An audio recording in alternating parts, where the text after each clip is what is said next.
Hello, Namaskar. This is Firstpost and you're watching Vantage with me, Palki Sharma.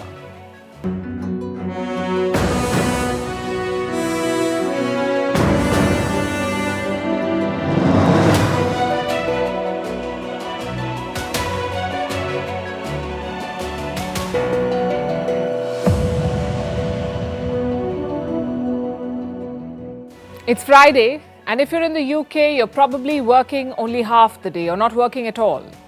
Well, we are happy for you. But we must report that the rest of the world remains a glorious mess. There's threat of a new war. Israel is firing missiles at Lebanon. Hamas is firing rockets into Israel. In the past, this has led to war. There's no saying what it will lead to this time. We'll get you the latest. In the East, President Xi Jinping says expecting him to climb down on Taiwan is wishful thinking.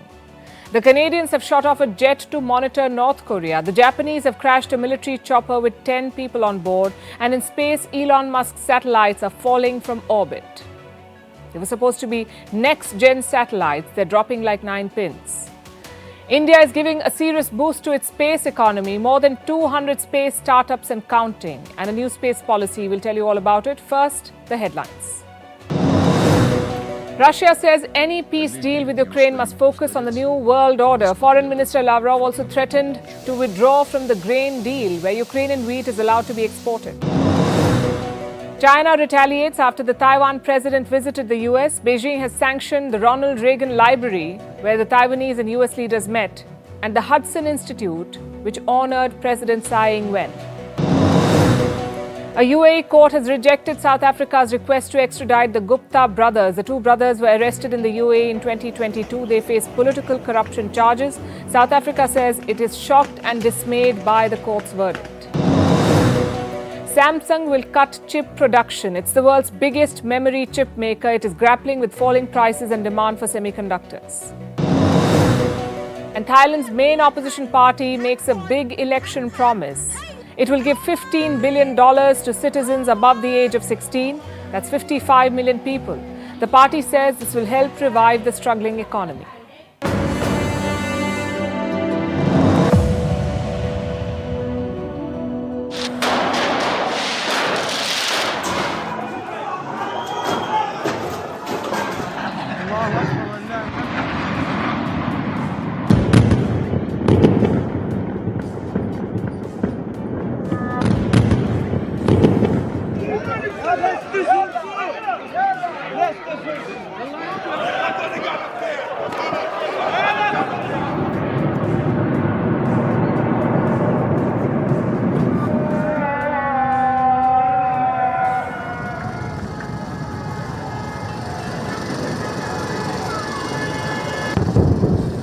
West Asia is staring at another war. Israel versus Palestine, Israel versus Hamas, and Israel versus Lebanon.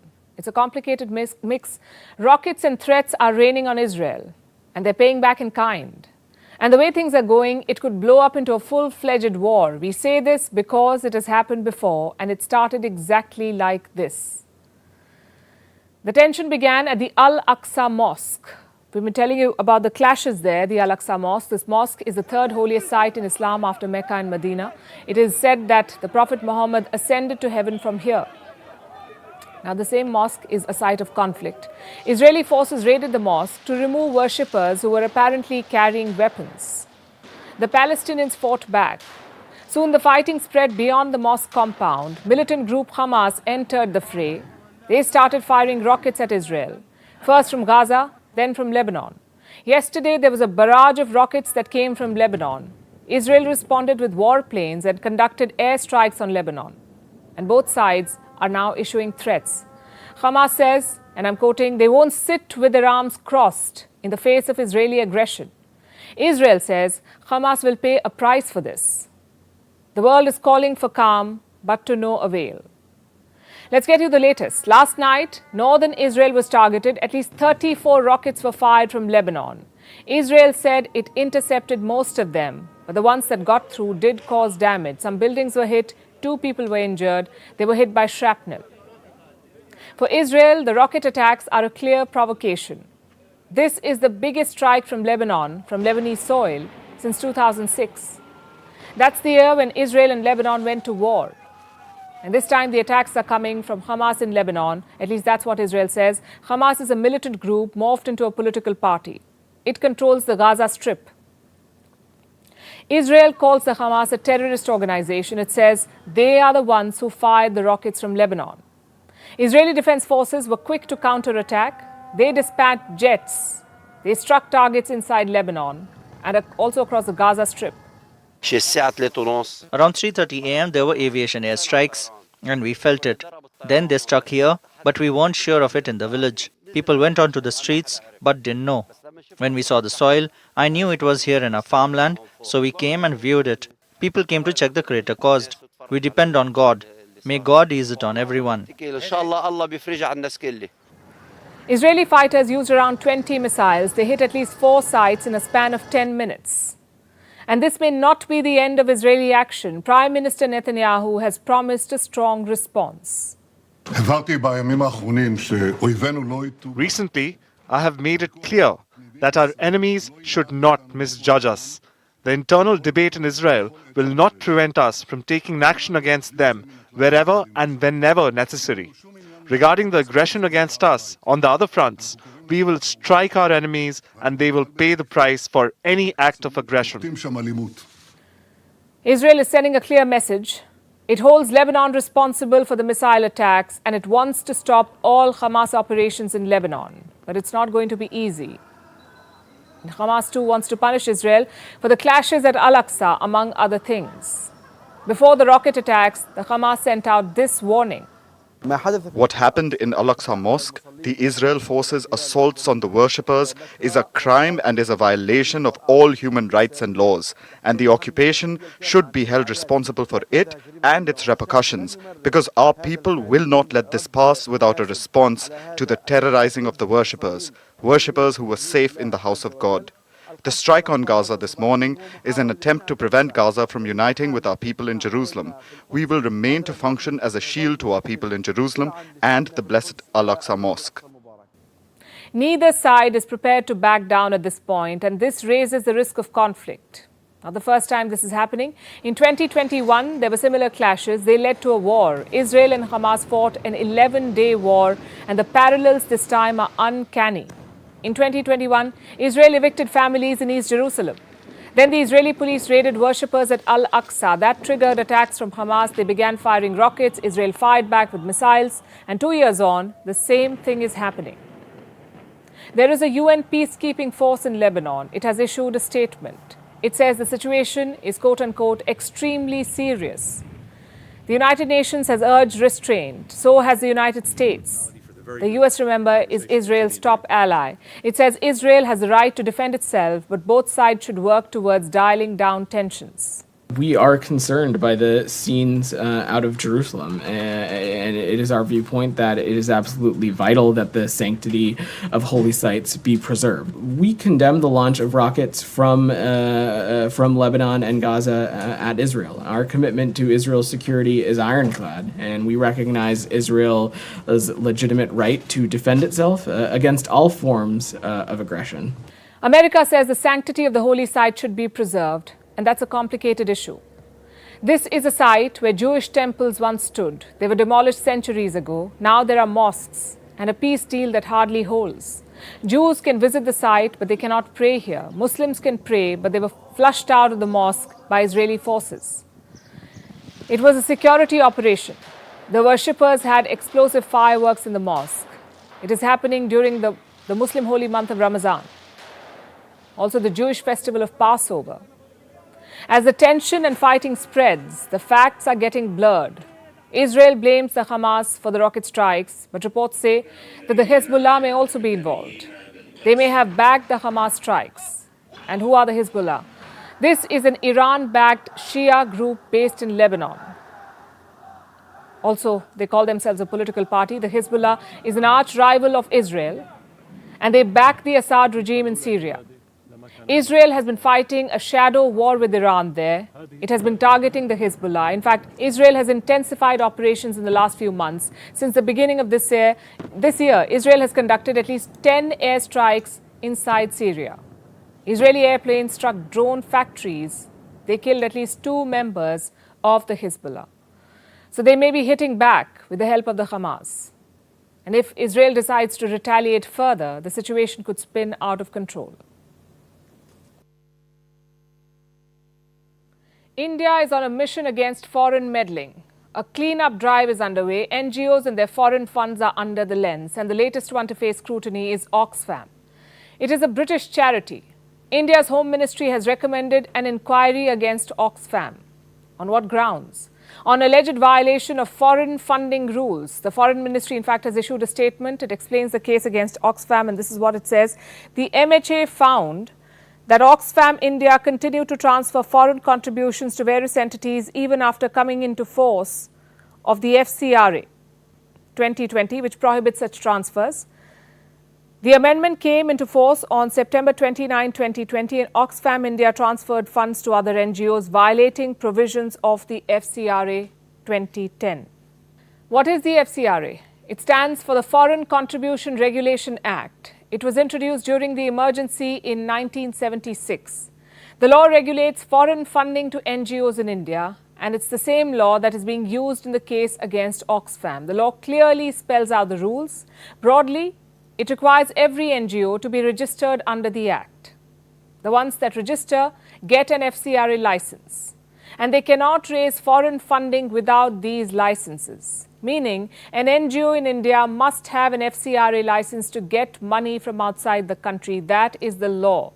An NGO must open a bank account to get foreign donations. This account should be opened at the State Bank of India, and the money in this account can be used by the NGO anywhere, ideally for the purpose it is meant for.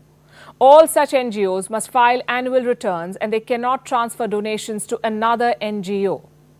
And I repeat, this is the law of the land. Now, India says Oxfam is in violation of this law. This comes from India's Home Ministry. It says Oxfam was transferring foreign contributions to other entities. And where was this money going? Apparently to a think tank. Indian officials say Oxfam routed funds to the Centre for Policy Research, or CPR. Apparently this was in the form of commissions, which begs the question, why was an NGO that claims to be fighting global inequality funding a think tank? The Centre for Policy Research itself is facing scrutiny. In the month of March, its license was suspended. We're talking about the think tank's FCRA license. It was suspended for 180 days, again over alleged violations of funding laws. And these two cases appear to be connected. In 2022, both organizations faced scrutiny by India's Income Tax Department. Tax officials showed up at their offices and they conducted surveys. And now the CBI will look into Oxfam's activities. The CBI is the Central Bureau of Investigation. It is India's premier investigating agency. And the Union Home Ministry has recommended this probe. For some reason, Oxfam keeps running into trouble with Indian authorities. In 2021, the NGO's foreign funding was blocked. The Home Ministry refused to renew Oxfam's license. Again, this was over quote-unquote adverse inputs. After an audit of the NGO's books of accounts, ultimately, India decided to not renew Oxfam's licenses. And what does Oxfam say in its defense? It has approached the Delhi High Court to get its license back. It says it is cooperating with all government agencies. And here's something else you should know. Between 2018 and 2022, India has cancelled close to 2,000 FCRA registrations. And in 2022, almost 6,000 NGOs lost their licenses in India, their registrations seized. The NGOs either did not apply for renewal or the Home Ministry refused to sanction their applications. Oxfam was on that list. Now, critics of the government say that these NGOs are being targeted without cause. But the fact is that NGOs are entitled to legal remedies if they think they've been wronged. And they cannot operate in India without following the law of the land and pushing back against legal scrutiny. Also, it's no secret that NGOs tend to be used as instruments of foreign policy. They function as information providers, in some cases lobby groups and agenda setters. And no one does it better than the West. I'll give you some examples. In the name of aid, the US government was sponsoring efforts to spur regime change in Cuba. The cash assistance was channeled through the National Endowment for Democracy. Through this organization, tens of thousands of dollars ended up in the hands of opposition figures in Cuba. human rights activists, political prisoners, and their families. NGOs were used as weapons in the hands of spies too. This happened in Pakistan when the US was on a hunt for Osama bin Laden. US intelligence went to great lengths to get a terrorist, and the CIA ran a phony vaccination program. They co-opted a doctor linked to the NGO Save the Children. He tried to collect DNA samples from Osama bin Laden's compound. The plan did not work. After Osama bin Laden's death, Pakistan asked Save the Children to leave the country.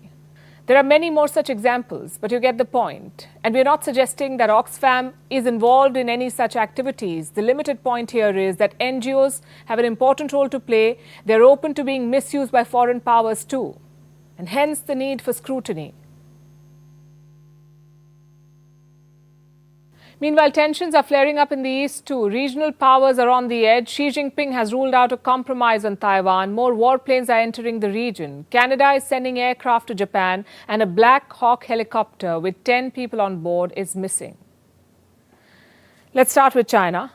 This week, two top European leaders are in Beijing, French President Emmanuel Macron and European Union Chief Ursula von der Leyen. The French president is getting all the attention, mainly because Macron is appeasing Xi Jinping. He's asking Xi to bring Putin back to reason and end the war.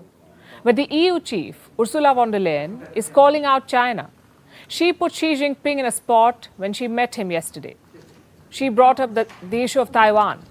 The Chinese president did not like it. And here is how he chose to respond. The Taiwan issue is the core of China's core interests. The Chinese government and Chinese people will never agree to anyone making a fuss about the one China issue. Anyone who expects China to compromise on Taiwan issue is engaging in wishful thinking and will only shoot himself in the foot. Why was Xi Jinping so angry? Because von der Leyen did some straight talking with him. She said the use of force against Taiwan will be unacceptable to Europe. We all agree that stability in the Taiwan Strait is of paramount importance. We have a very clear interest in preserving this stability, the peace, and the status quo in the Taiwan Strait. And therefore, nobody should unilaterally change the status quo by force in this region. The threat to, or the use of force to change the status quo is unacceptable. And it is important that the tensions that might occur should be resolved through dialogue. Ursula von der Leyen wanted a dialogue. Xi Jinping did not waste a second in shooting down the idea. To expect China to talk peace, and that too over Taiwan, is wishful thinking. Dictators only understand the language of strength. And the West is trying that too. But not with China, because that would be too risky. They're doing a test run with North Korea, you could say. And leading this effort is Canada. It is sending military aircraft to Japan. What for? To put pressure on North Korea. In recent months, Kim Jong-un has stepped up nuclear tests. Last month, Pyongyang tested a nuclear-capable attack drone. The North Korean propaganda machine made some big claims about this. It said this drone can generate a radioactive tsunami. It's hard to verify the claim, but Canada chose to act anyway, and it has sent one aircraft to police North Korea, to make sure that North Korea adheres to United Nations sanctions. Canada has sent the CP-140 Aurora. For the next 6 weeks, it will monitor the region for any suspicious activities. Japan, too, is aggressively building up its military. It faces two security challenges. First, China's aggressive military posture over Taiwan, and second, the nuclear threat from North Korea. Tokyo's efforts suffered a setback today. A Japanese army helicopter crashed into the sea. There were 10 crew members on board. They're all missing. This was a UH-60 Black Hawk helicopter. Yesterday afternoon, it was on a reconnaissance mission. Suddenly, the chopper went off radar. Tokyo says it has crashed. The Ministry of Defense is currently assessing the situation. In any case, our first priority is saving lives. That's all we know right now. We will continue our search and rescue activities with all our effort, using maritime self-defense force ships, aircraft and Coast Guard patrol boats in order to rescue everyone as quickly as possible. What was the cause of the crash? Japan says it was an air accident. We'll have to wait for a full explanation. And now let's talk about the US and its abject failures in Afghanistan. America's withdrawal from Afghanistan in 2021 was a complete capitulation. You may remember the horrifying scenes at the Kabul airport, people clinging to the tires of an American plane, then falling to death.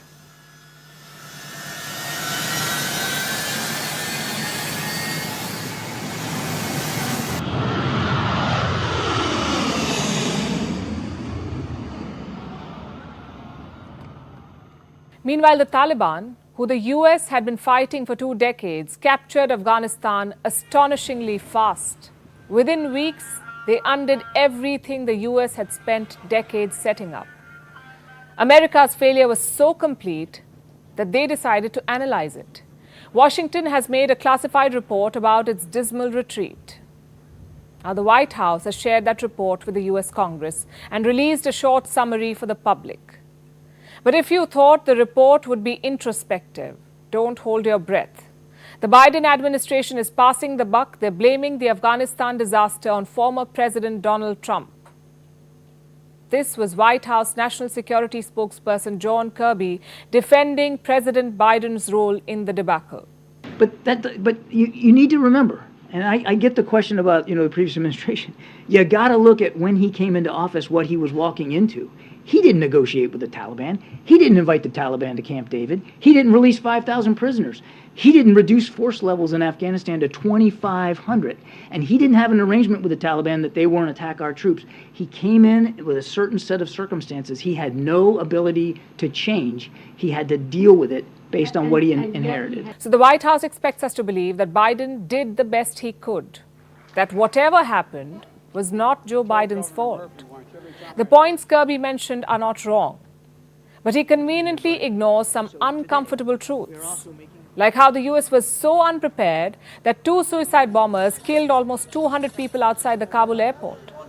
13 US soldiers and 170 Afghans were murdered. Was that the Trump administration's fault? He didn't mention how the US conducted a drone strike in Kabul days later. It killed 10 civilians, including 7 children. Was that missile strike also Trump's fault? The Trump government may be responsible for the hasty manner in which the US pulled out of Afghanistan, but Biden needs to take a larger portion of the blame as well. What prevented him from beginning evacuations as soon as he took office?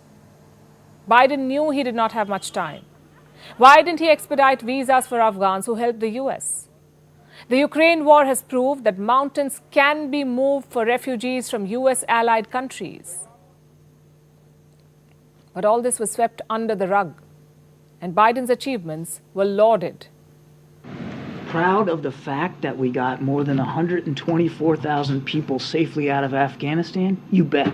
Proud of the fact that American troops were able to seize control of a defunct airport and get it operational in 48 hours? You bet. Proud of the fact that we now have about 100,000 Afghans, our former allies and partners, living in this country and working towards citizenship? You bet. But does that mean that everything went perfect in that evacuation? Of course not. I've talked about it from a different podium.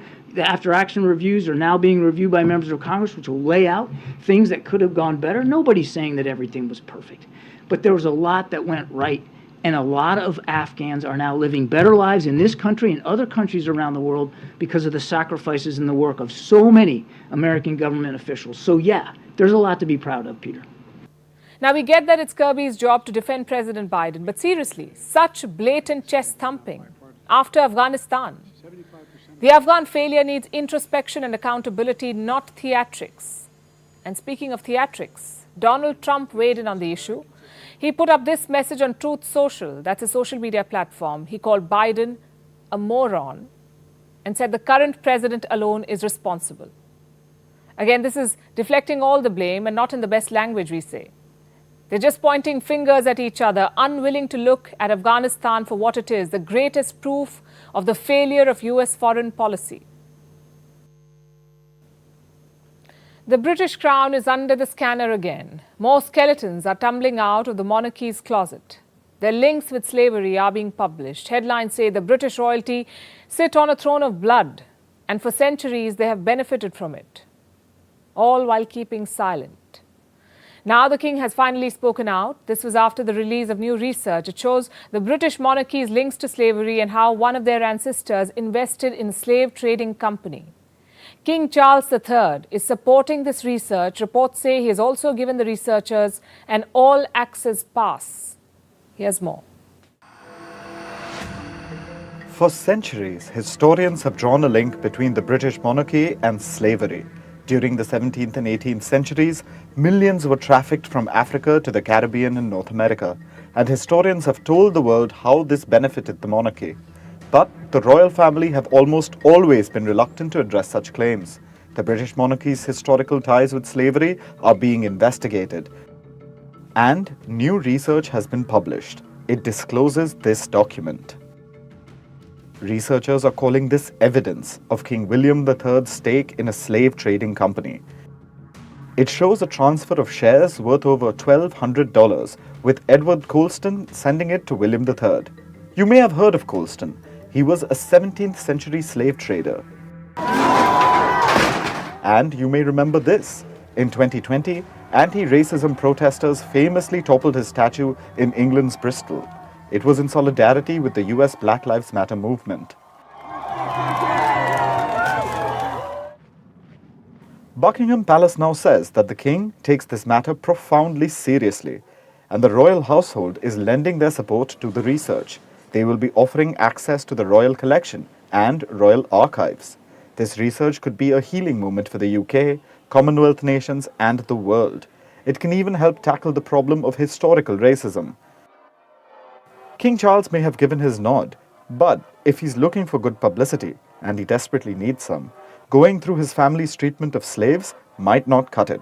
In fact, the entire venture may boomerang on him. The researchers' findings agree with what historians have been saying for years now. The slave trade has hugely contributed to building the status of the royal family. It has grown its prestige and fortune. They have profited from the slave trade, built industries on the shoulders of enslaved people, fueled the expansion of their kingdom by taking advantage of millions of people. The UN has labeled this the greatest crime against humanity. King Charles has previously spoken about slavery. He has expressed his regrets, described the slave trade as an appalling atrocity, and called the centuries of slave trade the most painful period. But he has never apologized, and the world has never bought it. They say Charles is busy expressing generalized sorrow instead of actually acknowledging the monarchy's role. The reign of King Charles has practically not even begun, but it seems like the world is already against him. And he can support this research, but it will not shock anyone when this does more harm to his image than good. Because at the end of the day, the royal family transported millions across great waters in wooden vessels, and their voice was rendered silent. So anything the king says, apart from a clear apology, will not cut it. The future does not want a king, the present is against him, and the past is simply muddy. It seems like Charles has nowhere to go. The emperor has no clothes, and, unlike in the folklore, everyone seems more than eager to let him know. Yesterday we talked about India's digital strength. Today, India is making headlines again thanks to its space sector. It is reaching for the stars, and it's got a major policy thrust. We're talking about the Indian Space Policy 2023. But before we get to that, here's a primer on India's space program. It has seen tremendous growth in recent years, but it wasn't always like this. After the Second World War, the US and the Soviet Union were the front runners in the space race. Scratch that. They were the only runners. India inventing space tech seemed nearly impossible. But that changed in 1962 when the Indian National Committee for Space Research was formed. It is now called ISRO, the Indian Space Research Organization. And here's a fun fact. Its core team involved former President Dr. APJ Abdul Kalam. India launched its first rocket in the year 1963, which was nothing short of a miracle. India's space tech then moved forward in leaps and bounds, but true to its nature, the West felt threatened. In 1992, the US slapped sanctions on ISRO and prevented Russia from sharing cryogenic engine technology with India. So the world did not just refuse to help India, they created hindrances, they mocked us. Who can forget this cartoon from the New York Times? They tried to ridicule India's space ambitions. Undeterred, India moved forward. And who knew that 2 decades later, India will be helping them?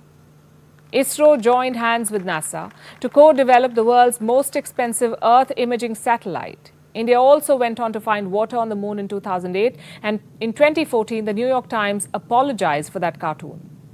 Because India's space growth had put them to shame, and it continues to grow. In 2020, India's space economy was worth $9.6 billion. By 2025, it will be $13 billion. जैसे भारत के IT sector का सामर्थ्य आज दुनिया देख रही है, वैसे ही आने वाले दिनों में भारत के स्पेस सेक्टर की ताकत नई ऊंचाई पर होगी.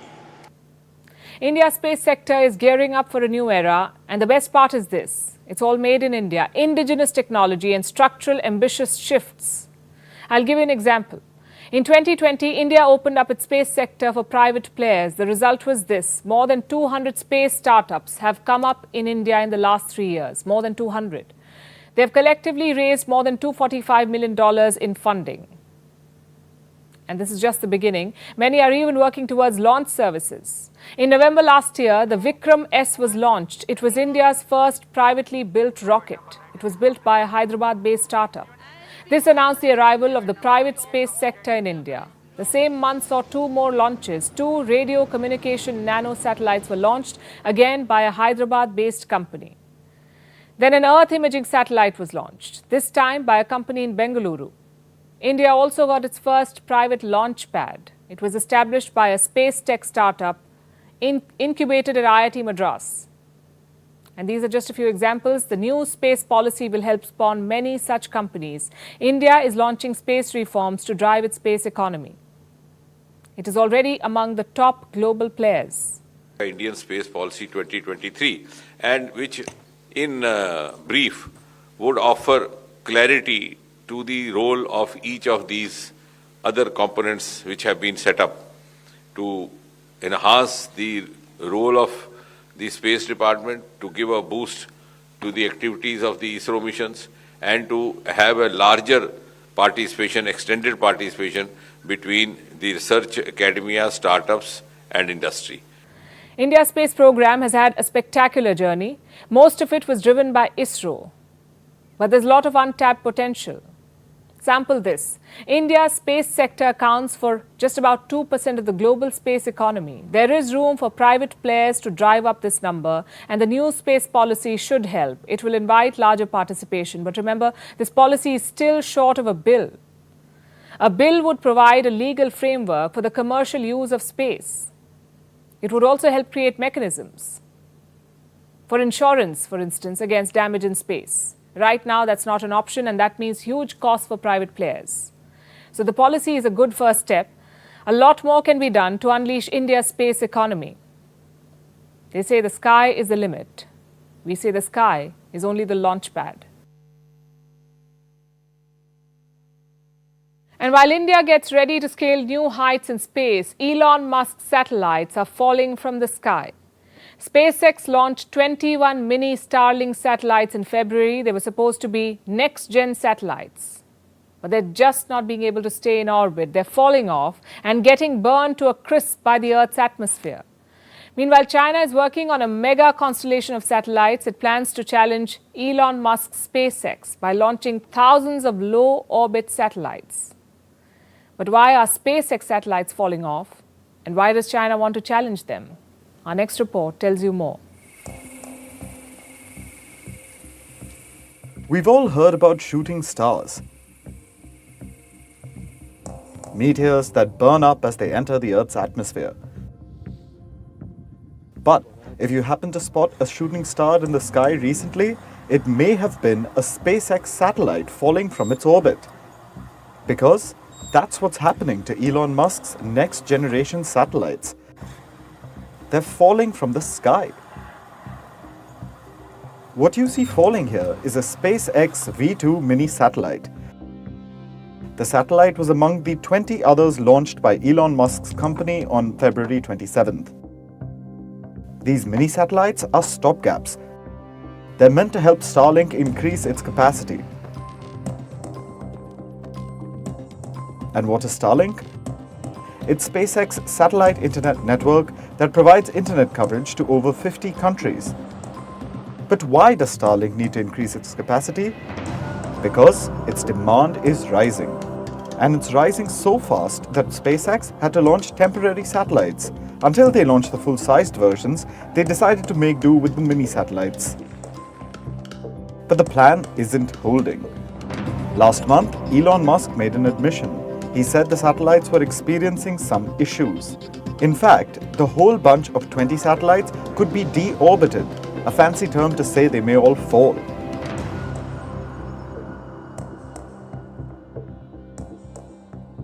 And China is watching this closely. It plans to challenge Musk with 13,000 satellites.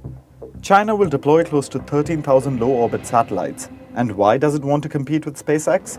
Because China sees it as a threat. It fears that the US can weaponize Starlink, and it cites what America is doing in Ukraine. Starlink's internet is helping Ukraine remain connected to the world. It's also being used by the Ukrainian military for its operations. Clearly, if the need arises, Starlink can be used to push America's geopolitical interests. So, China is planning its own mega constellation of satellites that can beam internet back to Earth. But that's just one part of China's plan. The other is this. China is researching ways to suppress or even damage Starlink satellites. This is all part of a government-backed project called Guowang, which means state network. And how far has China come in this pursuit? SpaceX has 3,000 operational satellites. Elon Musk plans to take that number up to 42,000. China, on the other hand, faces a host of challenges. It doesn't have enough low-orbit frequencies. And it blames the US for this. China says America seized all the low-orbit resources. This was part of a research paper released by a Chinese military university. It said the rapid development and deployment of Starlink was not just a commercial project, but rather a competitive and strategic interest plan by the US government. China wants to counter this and challenge America's domination in space. There was a time when wars involved cutting food and water supplies. But the way things are going, the next war may be over who cut whose internet.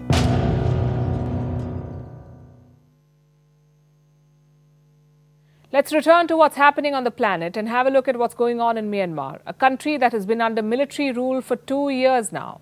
The people of Myanmar are fleeing, they're escaping the clutches of the military junta and seeking refuge in neighboring Thailand.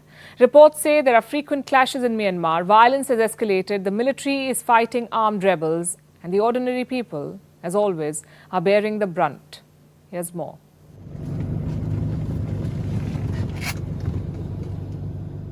This is what the border between Myanmar and Thailand looks like. These are people who fled their homes. They come from Myanmar, and Myanmar is at war. A civil war that is seeing several rebel groups fighting the military regime. Ordinary people, like always, are at the receiving end of this fight. Thousands have fled eastern Myanmar and have taken refuge in Thailand. This comes amid intense fighting between the army and resistant groups in the east. On Wednesday, at least 5,400 civilians crossed over to Thailand from Myanmar's Mayawadi district, and more are waiting to cross over.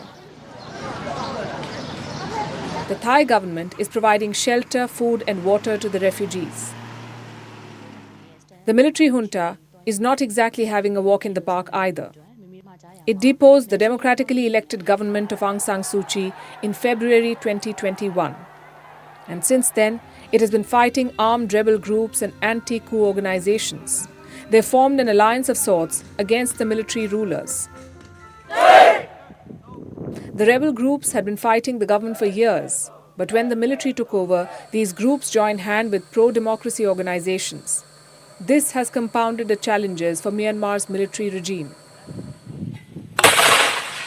It has resorted to using lethal force against opponents. The human cost of the military rule has been enormous.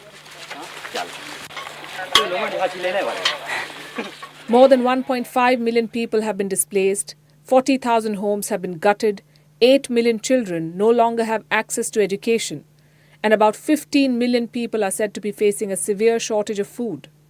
The military has jailed over 17,000 dissidents, and over 3,000 people have been killed in the past 2 years alone. Last week, 8 people, including children, were killed in northwest Myanmar. And on March 15th, 22 people were killed in an attack on a monastery in southern Myanmar. Among those killed were 3 monks. And these are just 2 examples. Such acts of violence have become the norm in Myanmar. The generals blame the rebels for this. In fact, they say that attacks by armed rebels have taken 5,500 civilian lives. Myanmar has a humanitarian disaster on its hands. The United Nations says 17.6 million people, who make up a third of the country's population, need humanitarian aid. The health system is in tatters. There's a mental health crisis that has taken hold of the country. Suicides are rising. So are deaths due to diseases. The World Bank describes Myanmar's economy as severely diminished. So it's not really a tough call for the people. Their best bet to survive is to get out of Myanmar and hope that normalcy returns soon. And finally, we're moving away from all the doom and gloom because it's Friday and the anticipatory comfort of the weekend awaits us. In a work week, the day that most of us look forward to is a Friday, and no prizes for guessing why. We all know about that Friday feeling. Now there are actually names for it. How about Feckless Friday? Or if that's too stiff for some of you, try Fool Around Friday. What does that mean? What employees have been doing for generations, taking it easy on a Friday because the weekend is knocking on your door. So Fridays were already good. Just look at the memes. But if you're in the UK, it's about to get even better.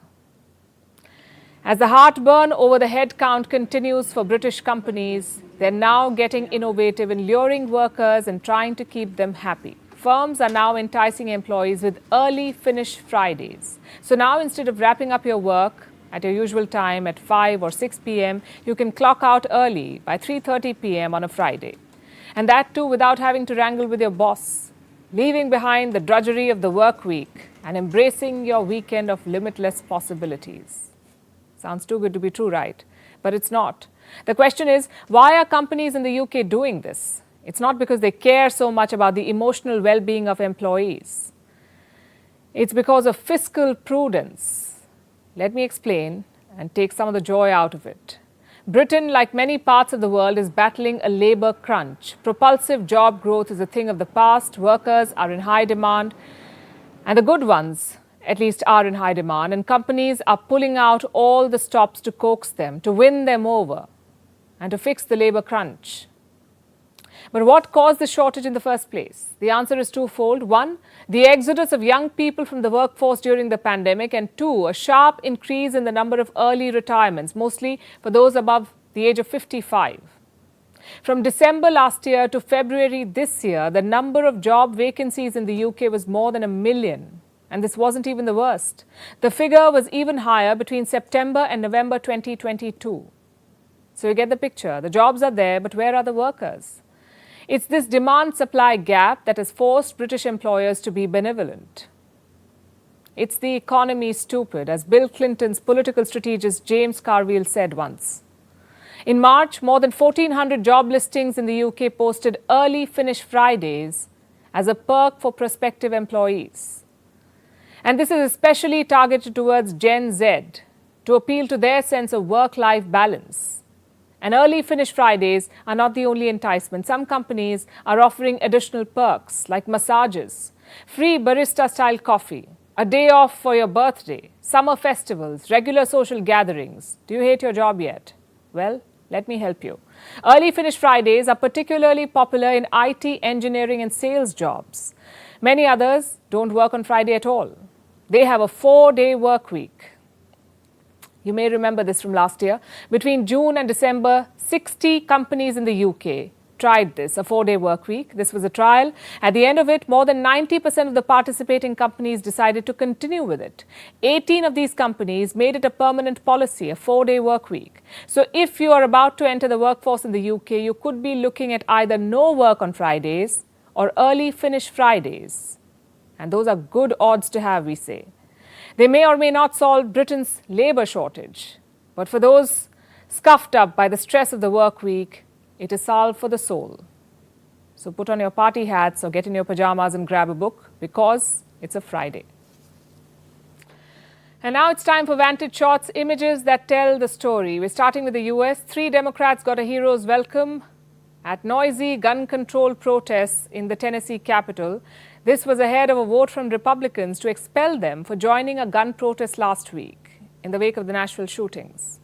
In France, protests over the pension reform are still going strong. Hundreds of thousands of people stormed the streets against the pension reform. They also targeted President Macron's favorite bistro in Paris. In Sudan, hundreds of pro-democracy activists took to the streets. The military is supposed to hand over power to a civilian government. It's been delayed, hence the protest. And finally, what happened today in history?